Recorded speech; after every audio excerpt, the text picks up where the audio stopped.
Hello, and thank you for joining me again for another episode of Moving Mountains podcast.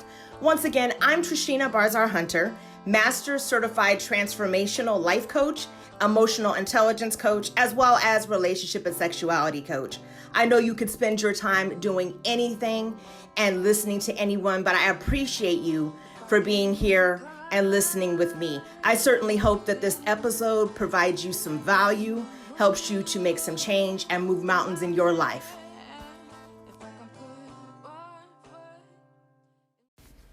Hey, beautiful ones. I want to thank you for joining me again for another episode of Moving Mountains podcast here on the Anchor app. This app has made it really easy for me to be able to bring you what I hope is great information that can bring positive transformation and change to your life. If you haven't done so, make sure that you download the free Anchor app or go to anchor.fm to get started. And I want to thank you again for tuning in with me, and I hope you enjoy this episode.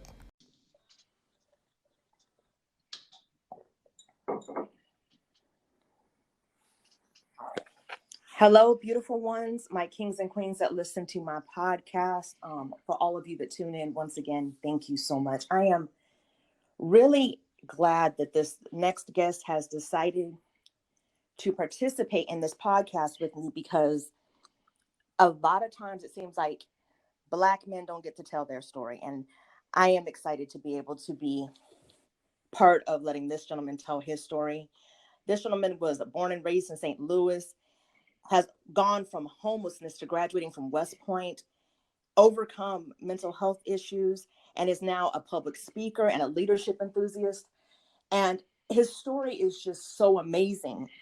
And I feel like a lot of times the Black men, their stories regarding abuse, trauma, mental health, and the effect that it has on them is just not told. So I am just really excited to have Barry D. Balls here on the Moving Mountains podcast today. Barry, are you with me? I am. Hello, hello. Can you hear me? I can hear you. And I am, again, thank you so much for taking a moment to share your story, because as I was saying, I don't think that a lot of times it's talked about. Mental health in the Black community is not talked about enough as it is, but I think for Black men, it's probably even talked about less. Mm. And how it impacts you, the toll it takes on you, domestic violence growing up, mental health issues, trying to bounce back, and how that makes you feel as a man, and those different things, losing, building, losing. I don't know that enough Black men get to tell their story. So I would love to have you share your story and let's talk about it. All righty. Wow. Thank you so much for creating a space and allowing me to be a part of it. So, yeah, my story always begins with I was born and raised in St. Louis, Missouri, and I am the oldest of my 9 siblings. Yes, 9. So those two things really made me who I am, which is a servant leader and an all around hustler. You can try all you want, but you just can't spell the word hustle without STL. That's something that I love to share. All right, St. But Louis. I gotta rep. I gotta represent. Now, all I've ever wanted to be in life was a good man. So, if I may, I would like to share a little bit about that, my journey, stepping into manhood. And by way of doing that, I will reveal some things about my story and open up my story to you. Is that okay? Absolutely. All righty. So yeah, with that knowledge, everything it's always been about being a good man for me. When people ask me, "Hey, what do you want to be when you grow up?" I always said I want to be a good man. So since it's 2021, and we all have time machines. I invite you to go out and step into your time machine, set it to the life of Barry Ball, and go on a little journey with me. Our first stop would be in 2008 when, and at this time, I was in a wheelchair. I had injuries to both sides of my body, on my lower body, And I climbed the stairs, just kind of scooting up and dragging my wheelchair with me. And when I finally got to the top and got settled, I saw the adults of my household fist fighting. And my mom at the time was about 6 to 7 months pregnant. Oh my. And I just didn't know what to do at that time. I had thought that I was a man because I had made it to high school or whatever. But at that moment, it challenged my very manhood because here I am not able to protect my family. And that has stuck with me all till still to this day. It causes me to second guess my manhood. All right. So what I would like you to do is just hop back into the time machine, set it to 2016, and off we go. As we make our way there, I want you to look to the right. As you can see me getting up every morning, going to work to help save up money to get my family out of the battered women's shelter that we lived in. There were, I want to say, 6 of us living in one room at that time. Now, if you look to the left, you can see me graduating from the United States Military Academy at West Point. And if you look back to your right, you can see me being commissioned as a United States Army officer. Okay, now we've arrived to 2016. And at this time, I thought that I was a man because of all of this I had accomplished and overcoming the odds. But with the stroke of a pen, everything was taken away. As the doctor wrote, I diagnosed this soldier with schizophrenia, and I knew what was to come next. The United States Army would tell me that they no longer needed my services. So yet again, I was challenged with my identity as a man and knowing was I there yet or what was going on when it had all been removed. Everything that I was inflating my manhood with had been removed the blink of an eye. Okay, now I invite you to get back into your time machine just one last time, and we'll set the timer to today. But as we make our way to today, I want you to look to your right where you see me spending over 100 days in a psych ward. Now look to your left and see my 3 suicide attempts. Now look back to your right and you see me reading a letter explaining me losing all custody privileges to my daughter. And now we've arrived today where I'm a present father, I'm a speakerpreneur, and I'm a leadership enthusiast. Soon to be podcast host of my own, and I lead rooms every other day or every day on the app called Clubhouse, where leaders with 20, 30 plus years of experience look up to me as a leader to provide content for us all to grow. But still, I find that I'm not quite that good man that I want to be. And I have so much room for growth. So with that, anybody who's listening to this, I ask that you not focus on my story so much, but just hear that it is so important not to fall in love with one destination, because if and when you get there, there's going to be more. But I ask that you fall in love with the journey that is called life and trust the process. So thank you for allowing me to share that. Absolutely. And what you said was so powerful because the journey can be so painful that you don't even want to keep going through it. And to learn to fall in love with that painful journey, that, crawling on all fours through glass, trying to make things happen, is very difficult.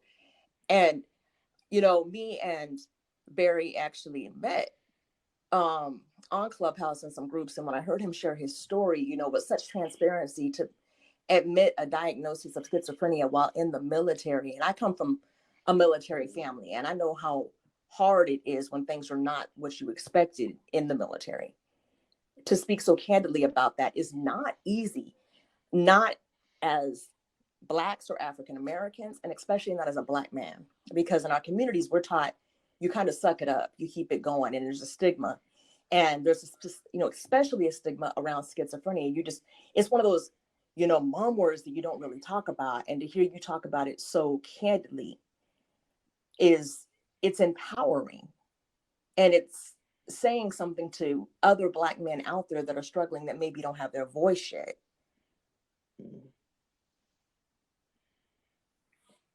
Now, you talked a little bit about what you were going through as a child and about your injury. One thing your story didn't tell is, what was that injury that you had in the beginning of your journey?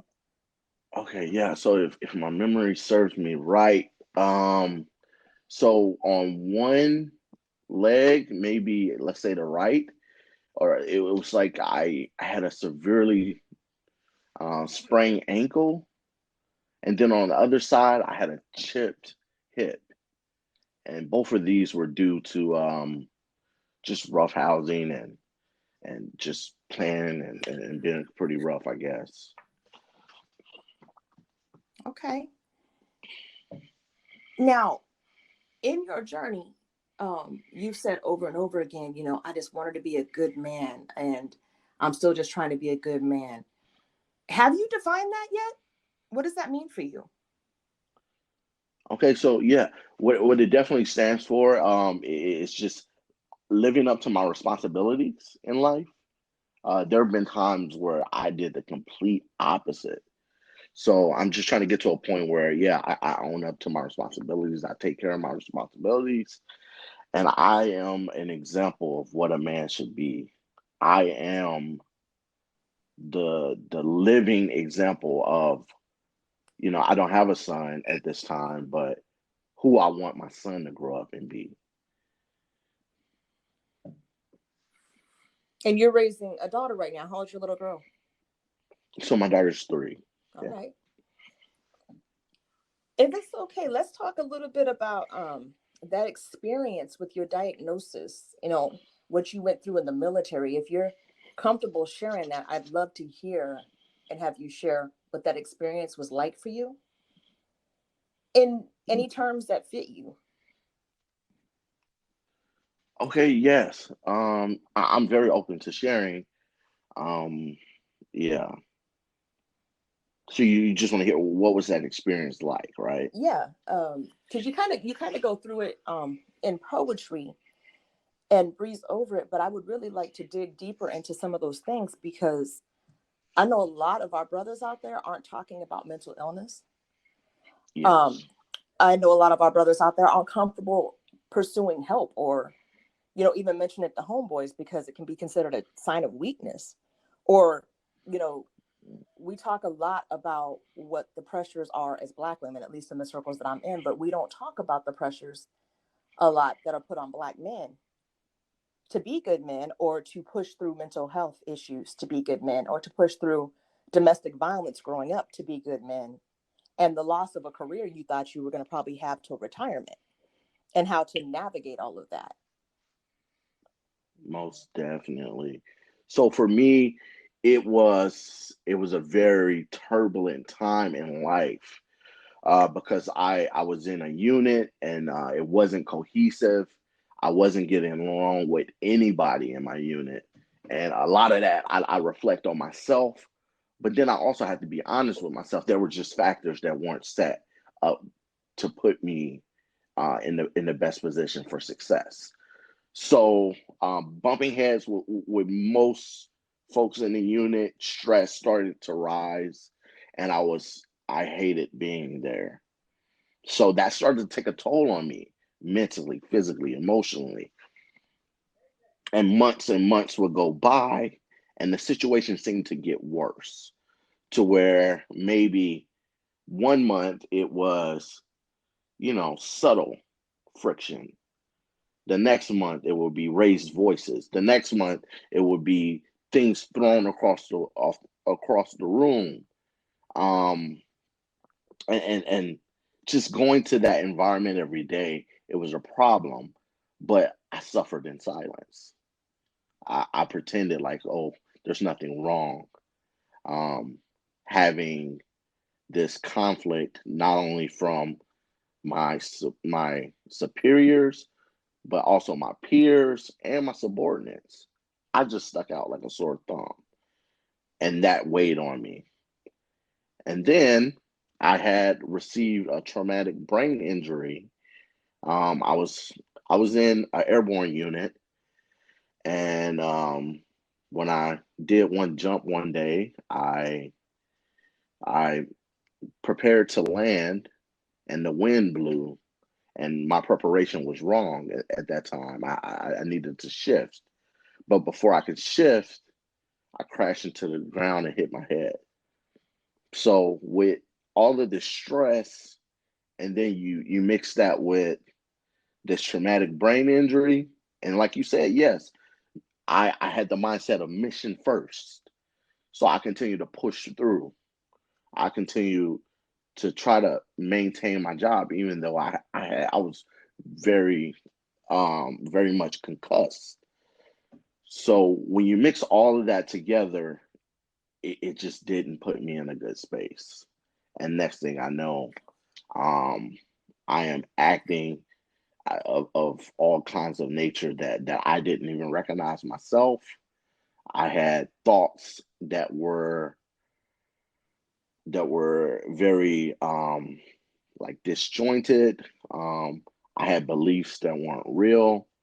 I went into a state of psychosis, and I found myself in the hospital. And I'm so glad that I did reach out to some people, and phone calls were made, and I eventually made it to the hospital. So yes. Man, there's so much in what you said, that is very vital. It's vital and it's important that it's not missed. Number one, your story in the military sounds like so many stories of people that I've known and loved in the military. Very close friends of mine that were in the military, my father who served in the military, and issues on the unit and lack of cohesiveness, some racism in the unit, disrespect from subordinates and superiors. I've heard that story a number of times from people that I love who have served in the military. And it actually kind of hurts to hear that, my people that I love that are serving are going through this for serving their country. It's not an easy load. And I don't know that it's something that we talk about a lot. It's always good to say thank you for your service. And people always think of going to war or to Afghanistan or to Kuwait and all of those things. But very rarely do they talk about the day to day psychological trauma that comes with being in the military. Mm, wow. Yeah, I appreciate you having that perspective, and just creating a voice. Yeah. A couple of other things that you said, was being a bit able to make that call. Because, I mean, number one, let's pause and be grateful that you got to a place where you could make that call. But I hope that every listener that's hearing this is hearing his story, what was really going on, his thoughts not being normal or cohesive or maybe healthy, and him still reaching out, even though it risked being called crazy, being called psychotic, or any number of negative things that you could say about somebody who's struggling mentally. And um, I have not had that type of diagnosis, but Barry, one thing I don't think you know about my journey is that I had a traumatic brain injury like 12 times over from brain surgery. And I understand your mission first mentality, even though I wasn't in the military. It was just like, I got to push through for my kids, so there's not time to stop. And when your brain is not healthy, when you have a traumatic brain injury of any kind, it can take anywhere from 3 to 5 years for your brain to regain its health. And when you're not stopping and taking time to relax, it cannot do that. And it really does take a toll. It tanks you emotionally, mentally, physically, and it just becomes hard to even function.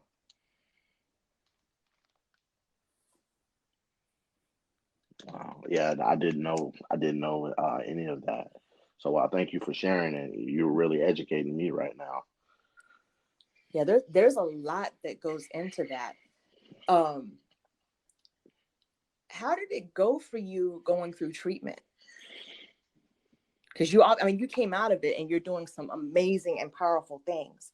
And I hope to inspire some people that they can get help. And it doesn't mean that you can't accomplish whatever out there you still want to accomplish. Okay. So going through treatment was a journey in and of itself because I had to recognize that I was different. And it's not a bad thing, but it's just it takes self-awareness that my brain was functioning differently than what it had from my entire life up until that point. And what I had to start thinking about it is like, okay, these are just my superpowers. Now, how do I manage them? So treatment um, was very challenging because I not only had this diagnosis, but and I don't mean to be so flowery. I really don't. I want to be real. It was a journey because I started to self medicate with marijuana, Okay. and that that that substance and my diagnosis or how it interacted for me was just very destructive. And it really caused me to start living on the brink of destruction. And to the point where I just did not recognize that it was a problem for so long. And I lost so much. I lost many relationships. Um, I went through financial troubles. I went through legal troubles. I lost so much because I couldn't see what was going on in my life. So it took a very long time, and a part of my journey healing medically or mentally was just getting that substance out of my life.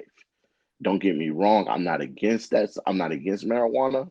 I just had to find out that it doesn't work for me and in my life. So that was a huge component. And once I did that, I was able to see clear and start making better decisions.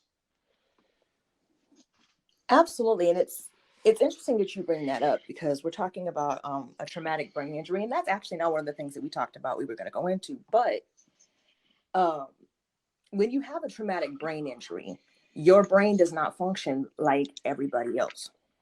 So the person next to you can take marijuana, smoke marijuana, whatever it is, and they will not have those effects because their brain is what's considered a healthy brain, undamaged or untainted by trauma. And, in my journey, I had PTSD from the age of 8. I've gone through anxiety, depression, panic attacks. Um, and the pharmaceutical industry is designed to tell you there's a pill for everything. If you have Yeah. anxiety, there's a pill for that. You got PTSD, there's a pill for that. You're depressed, there's a pill for that. What they don't tell you is that that pill is designed for the normal, untraumatized, healthy brain without scar tissue and trauma. And very much like you said with marijuana, I couldn't take any of it because the side effects were terrible. They were absolutely terrible and would take me out of my personality. And that's something that I don't share often because of the stigma of, you know, take your meds or you need to get meds and everything else. It was something I could never do because I'd had, by the time I was 8, 7 brain surgeries, and now at least 12. So all that stuff that they push in the commercials where they tell you, oh my gosh, if you take this pill, you're going to be so happy and you're going to ride through the park and everything's going to be roses and lilies and daisies, is crap when your brain is not firing the way that a normal healthy brain fires because of trauma or surgery or a concussion. And this is the first time I'm hearing somebody say that it was that way for marijuana.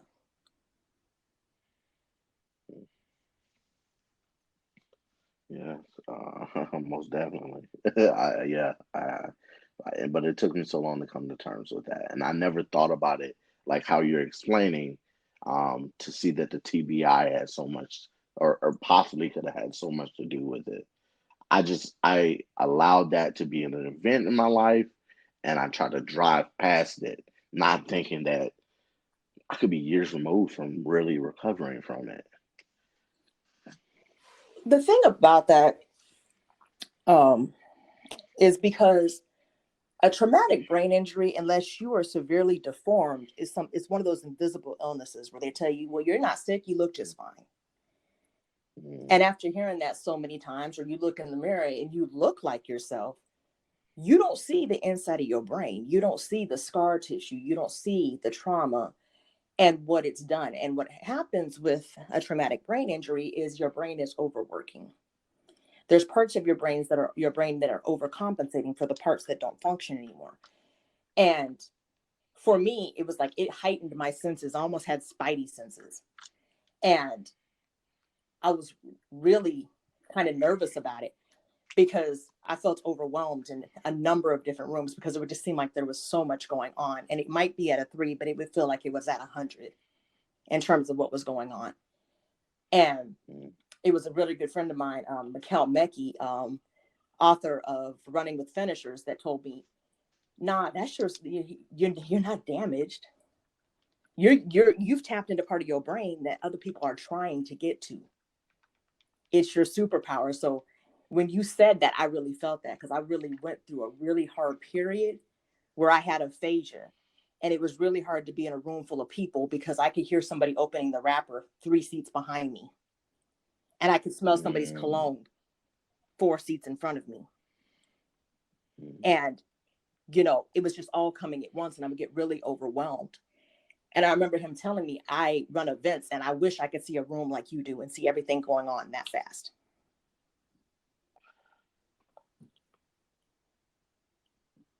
Wow, wow. Yeah, I've never heard of um heightened senses in that way. So that is wow. I can't even imagine. There's a lot that, like, people don't understand how much goes into what your brain does. Um, you can become really, I mean, then I'm just telling my story. I'm not a doctor. I have a master's in psych. Um, but I know that I can be very sensitive to sound. When my brain is tired, I can be more sensitive to touch, like it'll burn on my skin. Um, Brain fatigue is real because when you have a brain injury, you don't have as many good brain hours in the day as somebody who doesn't. And people will wonder, like, why are Mm, you tired? You only worked 2 hours, or you only did this, you only did that. Your brain is overcompensating, or it's working harder because of the parts that aren't functioning the way they used to or the way they were meant to. And it becomes exhausting. mm. Okay. I really appreciate you sharing the parts of your story, kind of filling in the gaps, because I knew about the diagnosis of schizophrenia, but I didn't know that you had a brain injury from jumping out of a plane, serving your country. Yes, wow. Yes, wow. So yeah. And there's I look forward to just being able to really expound on everything and really get my story out there. Um, and now I think now's a good opportunity. So yeah. Well, I definitely appreciate your transparency. You have so much to your story. Domestic abuse that you witnessed growing up, living in a shelter, graduating from West Point, a traumatic brain injury, you're dying. I mean, it's a lot. It is a lot. And we have a lot of people out there, a lot of brothers out there that never really reached out and made that call for help the way you did and never got a diagnosis, but they're self-medicating and don't even know it. Mm, They're numbing it so they don't yeah. feel whatever it is doesn't feel quite right. But instead of talking to somebody, they're doing the self-medication. Yes, ma'am. I hear that, and um, yeah, I really do. But that because that is a part of why my actions were so sporadic is that I was dealing with another diagnosis that I had no idea about, and that it just wasn't detected at first. So, um, yeah, and that diagnosis is bipolar one. Okay. So, I mean, if you just think about, how that really affects behavior and just everything that could possibly go on with a diagnosis like that and schizophrenia while self-medicating with marijuana, I was really, um, yeah, it's not setting myself up for success. Barry, you are so courageous. You have so much courage that I'm kind of awestruck. I'm taken aback right now because sharing what you share is not easy, and you share it to such a wide platform to help somebody else. It is a form of self-sacrifice because we are taught, when we have mental health symptoms in our community, just pray about it. It'll be Yeah. all right. Take a nap. You know what I mean? Oh, yes, ma'am. Yes, ma'am. But for you to seek help, anybody listening, I want you to first hear that he made the call. He knew something wasn't right. He sought help. That he owns his diagnosis. His diagnosis doesn't own him. And what I mean when I say that is he can say, I was diagnosed with bipolar 1. I was diagnosed with schizophrenia, rather. He owns his diagnosis. His diagnosis doesn't own him. It hasn't captured him or put him in a prison.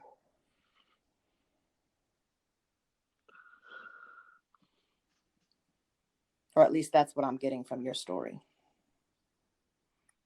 Man, so I really I appreciate and it means so much to me that you see the courage within me or you acknowledge because I don't even acknowledge it myself. For me, it took so long for me to be able to tell this story, for me to be able to look myself in the mirror and reconcile with everything that I did. And I'm finally getting there. But so I don't want anybody to be discouraged by how open I am. It took me years to get to this point, and you're hitting the nail on the head. With me, the only reason why I'm telling this story is because I hope that it will help the next person. And I realized one day that I was not serving. I was, like I said, I'm a servant leader, and I was not serving the next person by holding on to this. If something were to happen to me and all of this went in the grave with me, how does that help the next person? That is so powerful. I mean, really powerful. I'm hoping that anybody listening really gets this because, you know, when you get a diagnosis, you feel like that takes ownership of you and it takes away your value. It takes away your Yes. purpose. You feel like you can't be used, that you can't be a vessel. You can't help somebody else because you've got this diagnosis or that diagnosis. When your circumstance, your situation, your diagnosis, whatever it may be, is literally part of your journey and it's what enables you to help people. It's really hard to help somebody dig out of a place that you've never been. It's really hard to help somebody get out of the darkness when all you've seen is light. Mm. It's like asking somebody for directions who's never been where you're going or where you've been.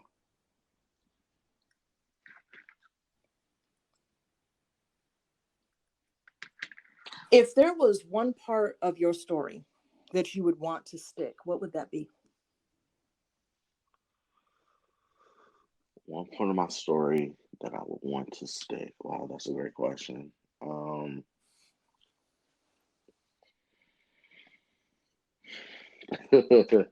Wow, I don't. I really don't know. One part that I won't. So I think it's what you highlighted time and time again.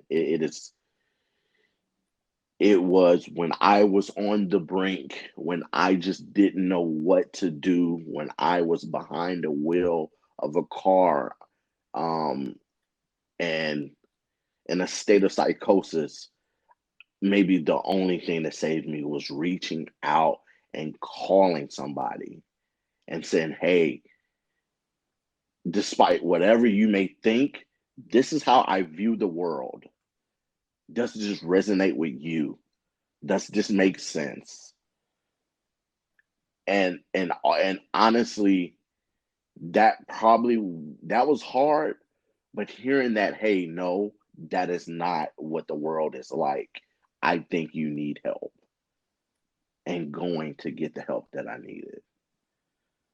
Because it takes one level of, intestinal fortitude to reach out, but it takes a whole nother level to hear that you might not be in the best mental space, and then to take action thereafter.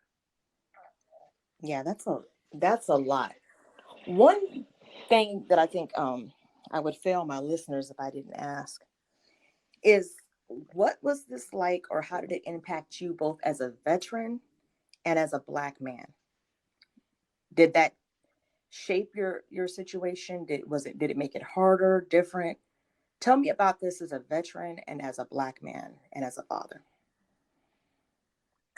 When you say this, what What exactly you've do you been through, mean? your journey, maybe even your diagnosis, because I know there's a lot of veteran stories that don't get told, and there's a lot of black men that don't have a voice. Yeah. So how does my story shape my opinion or my worldview as a black man and as a veteran? It For me, it made me bitter for a while because I didn't understand why a young lieutenant who cared and wanted to just be the best leader was taken advantage of. And I just didn't understand why, because certain things about me that may have not been the most polished, but definitely came from a genuine heart, were not cultivated, and why they instead were caused me to be cast out and dumped and trashed. So as a veteran, my experience as a black man, the lens that I saw things through made me bitter for quite a while. But I am proud that I served. I am proud that I raised my hand, and became a part of a community that understands that service is key. And I understand that some people can't do that, for various reasons, but I am proud that I was able to do so. I don't see myself any higher than anybody, but I think everybody, I think the powers that be, I think the universe, that I was able to have that experience and to connect with some people, who have my best interest in mind and who understand my worldview because of everything that we went through together. I still have some connections, some relationships that, despite everything I did to tarnish them, they stuck around in my life and they continue to be, a blessing. And yeah, a sounding board, a confidant, or whatever I may need. And then they allow me to be a part of their life too. So yeah, I hope that answers your question. Absolutely. Is there anything else that you want to add or share that we haven't talked about? Oh wow. Uh You know that there's really not. Yeah. I would just say, yeah, if anybody has been inspired by what I said, it means the world to me. Um, yeah, I would, yeah, please reach out. You can find me on social medias. You can find me all over the place. But if there's any way I can help anyone, my direct messages, private messages, my email, everything is always open. So I really want folks to know that I genuinely care and I understand how it feels to be in a world where it seems like nobody cares or understands. I might not understand 100%, but I care and I will try my best to do so. Barry, thank you so much um, for sharing your story and being so transparent. Again, it is extremely courageous, and it's something that we all really need to hear. Like I was telling you, I've known number of military men, Black men, and heard so many different experiences that I think get overlooked and don't get talked about. And the voice of mental health in our community is muted so many times. The resources aren't offered to us. And especially as Black men, you're taught not to talk about it because it doesn't make you a good man, it makes you weak. And that's all, it's all bullshit. Um, Yeah. the biggest thing that, I want people to take away from his story is that he wasn't afraid to get help. He wasn't afraid to call. It didn't make him a good man to just suffer in silence or self-medicate. And he knew that and he pursued help. And, it's, I can't imagine any way, shape, or form to go into a mental institution was in any way easy, but you came out of it and you're motivating others, you're helping people, and you're sharing your journey with complete transparency in a way that takes so much courage. So thank you. Barry, go ahead and share your information, how listeners can contact you, where you can be found, and anything that you might be working on. I know you had is it the Leadership Library and some things of that? Share some of that with the listeners, please.